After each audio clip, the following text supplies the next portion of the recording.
عمل پیرا ہونے کی ضرورت ہے۔ اسلام میرے دوست اور بزرگوں ہمیشہ مخلوق خدا پر رحم کا اور ان پر کرم کرنے کا درس دیتا ہے۔ اسی لیے تو کہا گیا کرو مہربانی تم اہل زمین پر، کرو مہربانی تم اہل زمین پر، خدا مہربان ہوگا عرش بری پر۔ اگر انسان دنیا والوں پر رحم کرے اور ان کی اعانت و مدد کرے تو خدا یقیناً بندوں پر مہربان ہوگا اور رب العالمین خصوصی ان پر کرم و فضل فرمائے گا۔ بنی اسرائیل کے دور کا وہ مشہور واقعہ حبیب پاک صاحب العلا صلی اللہ علیہ وسلم نے اپنی زبان رسالت سے 12 مرتبہ کئی صحابہ کے سامنے سے ذکر فرمایا ہے۔ ایک فاحشہ خاتون جس کے صبح و شام زنا کرتے ہوئے گزرا کرتے تھے، ایسی خاتون جو جسم فروشی کا سودا کیا کرتی تھی، لوگ جس کے پاس غلط ارادے سے آتے تھے اور ناجائز خواہشات میں مشغول ہو جایا کرتے تھے، تو وہ فاحشہ وہ زانیہ خاتون ایک راہ سے گزر رہی ایک وقت۔ بنی اسرائیل کے دور میں جب قحط پڑا ہوا ہے، لوگ بارش نہ ہونے کی وجہ سے سخت پریشان ہیں، باغات سوکھ رہے تھے، کھیتیاں ویران ہو چلی تھی، جانور بھی پانی کے لیے تڑپ رہے ہیں۔ ایسے قحط کے عالم میں وہ خاتون جب ایک راہ سے گزر رہی ہوتی ہے، اس کی نگاہ ایک کتے پر پڑتی ہے جو پانی کے لیے تڑپ رہا تھا۔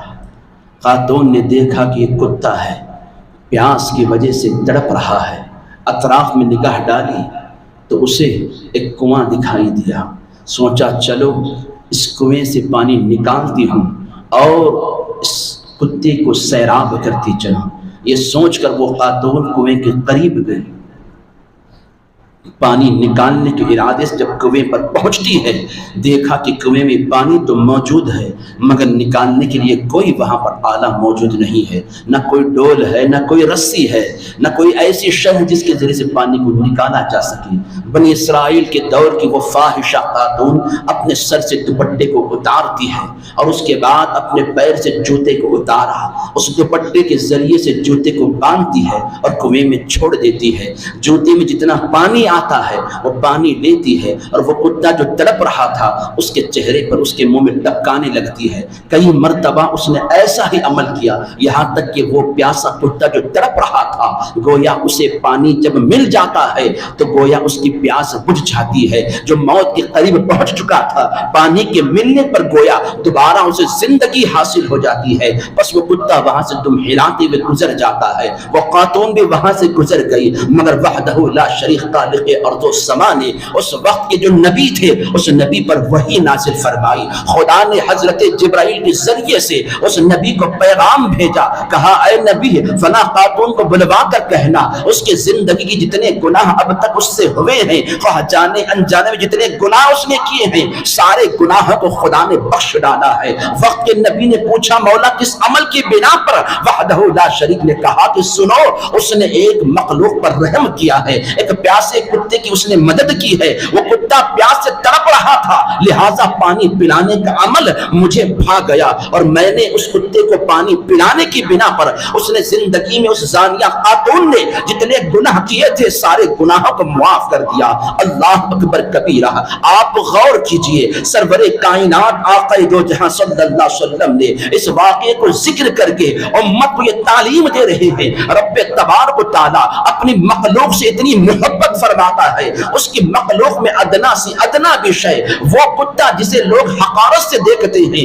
انسان نہیں بلکہ وہ کتا جسے لوگ گالی سمجھتے ہیں بلکہ لوگ گالی بھی دے رہے ہوتے ہیں، تو بسا اوقات کتے کے نام کا لفظ استعمال کرتے ہیں۔ لہٰذا جسے ہر کوئی حقارت سے نگاہوں سے دیکھتا ہے، ایسے کتے پر جب ایک فاحشہ خاتون نے رحم کیا اور اس کی پیاس کو بجھایا، رب تبارک و تعالیٰ نے یہ کرم کیا کہ اس کے گناہوں کو معاف کر دیا۔ دیا اور اعلان کیا گیا اب سے کہو نئی زندگی کا وہ آغاز کرے، اس کے نام اعمال میں کوئی گناہ نہیں ہے، خدا نے گناہوں کو بخش ڈالا ہے۔ اللہ اکبر کبیرہ۔ جب ایک ادنا سی مخلوق پر، بلکہ ایک ایسی مخلوق جسے لوگ حقارت کی نگاہوں سے دیکھتے ہیں، انسان جب اس پر رحم کرتا ہے، اس کی پیاس کو بجھاتا ہے، رب یہ انعام دے رہا ہو تو جو اشرف المخلوقات کی مدد کرے، انسان ہو کر انسان کی مدد کرے، مسلمان ہو کر مسلمان کی مدد کرے، بھائی ایک بھائی کی مدد کرے، پڑوسی پڑوسی کی مدد کرے، دوست دوست کی مدد کرے، تو خدا کس قدر ان بندوں پر مہربان ہوگا، اس کا ہم انداز۔ حاضرین کرام، سرکار دو عالم صلی اللہ علیہ وسلم کا فرمان عالی شان ہے۔ میرے آقا اسی لیے فرماتے ہیں میں اگر مسجد نبوی میں 2 مہینے تک اعتکاف کرنے کے لیے بیٹھوں، اس بات سے زیادہ مجھے یہ پسند ہے کہ 2 گھڑی کے لیے اپنے گھر سے نکلوں اور کسی مسلمان کی مدد کر کے آؤں، مجھے یہ عمل زیادہ پسندیدہ ہے۔ 2 مہینے میں اعتکاف بیٹھنے سے زیادہ مجھے یہ پسند ہے کہ میں کسی مسلمان کی مدد کے لیے نکلوں اور اس کی ضرورت کو پورا کر کے آؤں۔ یہ آقا دو جہاں صلی اللہ علیہ وسلم کا فرمان عالی شان اس بات کی طرف اشارہ کر رہا ہے، مخلوق خدا کی مدد کرنا، مخلوق خدا کی اعانت کرنا، مخلوق خدا کی ضرورت کو پورا کرنا، کسی مظلوم کی اعانت کرنا، یہ اللہ اس کے رسول کی نگاہوں میں اس قدر پسندیدہ عمل ہے کہ حبیب پاک صاحب الاولاد صلی اللہ علیہ وسلم نے اعتکاف سے بڑھ کر اسے پسند فرمایا ہے۔ آج میرے دوست اور بزرگوں، ہم یہ سمجھتے ہیں کہ دین صرف نماز اور روزے میں رکھا گیا ہے، دین صرف حج و زکوٰۃ کی حد تک ہم نے محدود کر رکھا ہے، مگر میں آپ کو بتلاتا چلوں صرف 5 وقتہ نمازوں کی پابندی کرنا ہی دین نہیں ہے۔ ماہ رمضان مبارک کے 1 مہینے کے روزے رکھنا سال میں 1 مرتبہ صرف یہی دین نہیں ہے۔ زندگی میں 1 مرتبہ حج بیت اللہ کی سعادت سے اپنے آپ کو مالا مال کر لینا صرف اسی کا نام دین نہیں ہے، بلکہ ایک بھوکے کو کھانا کھلانا بھی دین ہے، ایک پیاسے کی پیاس کو بجھانا بھی دین ہے، ایک ضرورت مند کی ضرورت کو پورا کرنا بھی دین ہے، قرض دار کو قرض ادا کرنے کے لیے مہلت دینا بھی دین ہے، پڑوسی کے کام آنا بھی دین ہے، غریبوں کی اعانت کرنا بھی دین ہے، مظلوم کی مدد کرنا بھی دین ہے، ظالم کو ظلم سے روکنا بھی دین ہے۔